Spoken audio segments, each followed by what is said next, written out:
प्रथमतः या राज्याचे माजी उपमुख्यमंत्री अजितदादा पवार साहेबांना भावपूर्ण आदरांजली वाहतो। आपल्या सगळ्यांचं मनापासून मी आभार मानतो।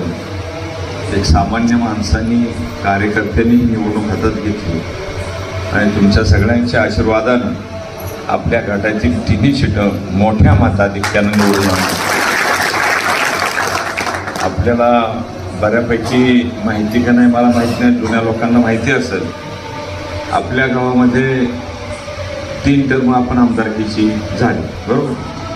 कैलासवासी रावसाहेब दादा एकदा, मी 2दा, 3 झाले। जिल्हा परिषदेचे किती टर्म झाले आपल्या गावात माहिती आहे तुम्हाला?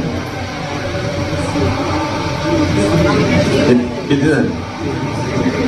ही 4थी टर्म आहे।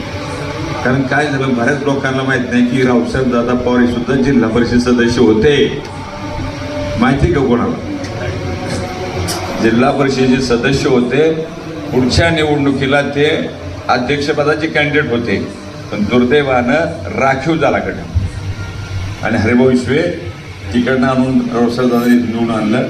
पहिले रावसाहेब दादा, नंतर अंकुश, नंतर सुजाता, परत सुजाता, अशी 4 टर्म। म्हणजे अनेक लोकांना मागचा विसर पडतोय, माहिती नाही, लक्षात पण नाही राहत ही परिस्थिती। तर आपण सगळ्यांनी चांगली कष्ट केले, एकोपा ठेवला, गावाने फार मोठं मताधिक्य दिलेले तिन्ही उमेदवार।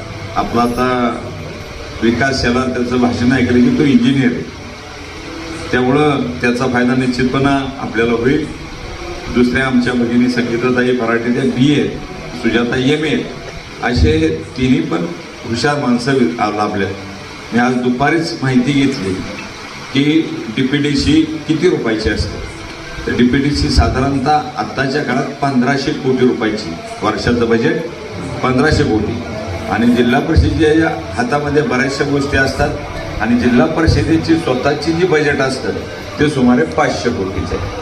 तिथं हुशार व्यक्तिमत्व असतं तर निधी बऱ्यापैकी आपल्याला आणते। तर जसं आपण महाराष्ट्राच्या विधानसभेमध्ये अनेक वेगवेगळ्या खात्यातनं वेगवेगळा मोठा निधी आणला आणि भागाचा विकास करण्याचा प्रामाणिकपणे प्रयत्न केला।